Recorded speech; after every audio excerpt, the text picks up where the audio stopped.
बादशाह अकबर एक कीमती रत्न जड़ित हार पहना करते थे। जब भी वो दरबार में उपस्थित होते तो अक्सर उनकी नजर अपने सुंदर हार पर जाकर टिक जाती थी। राजमहल में आने वाले मेहमानों और मंत्री गणों से भी वो बार बार अपनी उस हार का जिक्र किया करते थे। लेकिन एक बार वो हार चोरी हो जाता है।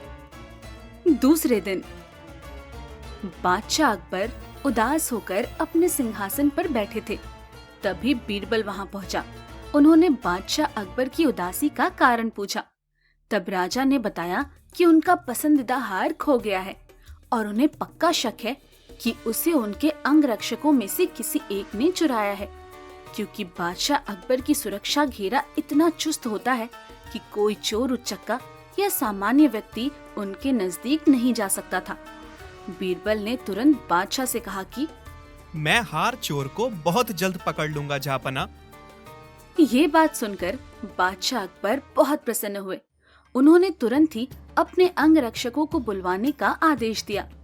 कुछ ही देर में वो सारे अंगरक्षक दरबार में हाजिर हो जाते हैं। बादशाह का हार आप अंगरक्षकों में से ही किसी एक ने चुराया है, लेकिन मैं इसका पता बड़ी आसानी से लगा लूंगा। नहीं नहीं महाराज, हमने कोई हार नहीं चुराया। जो सच्चा है उसे डरने की कोई जरूरत नहीं, और जो चोर है वो कठोर दंड भोगने के लिए तैयार हो जाए। आप सब मेरे साथ आइए, हम सबको भगवान शिव के मंदिर जाना है।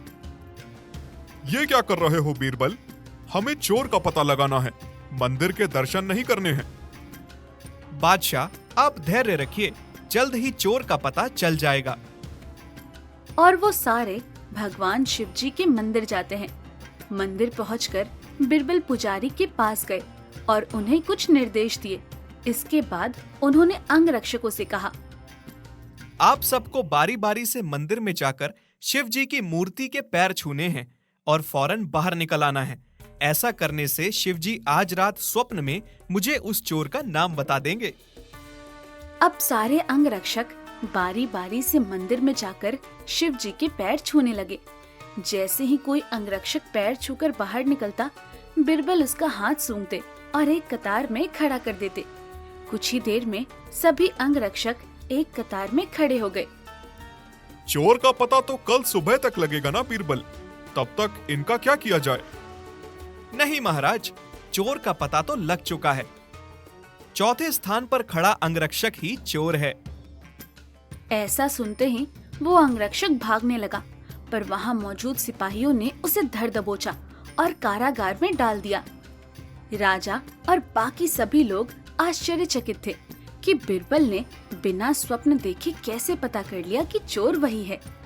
बीरबल सबकी जिज्ञासा शांत करते हुए बोला, मैंने पुजारी जी से कहकर भगवान शिव के पैरों पर तेज सुगंधित इत्र छिड़कवा दिया था, जिस कारण जिसने भी शिव जी के पैर छुए उसके हाथ में वही सुगंध आ गई। लेकिन जब मैंने चौथे अंगरक्षक के हाथ महके तो उनके हाथों में खुशबू नहीं थी। उसने पकड़े जाने के डर से शिव जी की मूर्ति के पैर नहीं छुए। इसीलिए यह साबित हो गया कि उसी के मन में पाप था और वही चोर है। बादशाह अकबर एक बार फिर बीरबल की बुद्धिमत्ता के कायल हो गए और उन्हें स्वर्ण मुद्राओं से सम्मानित किया।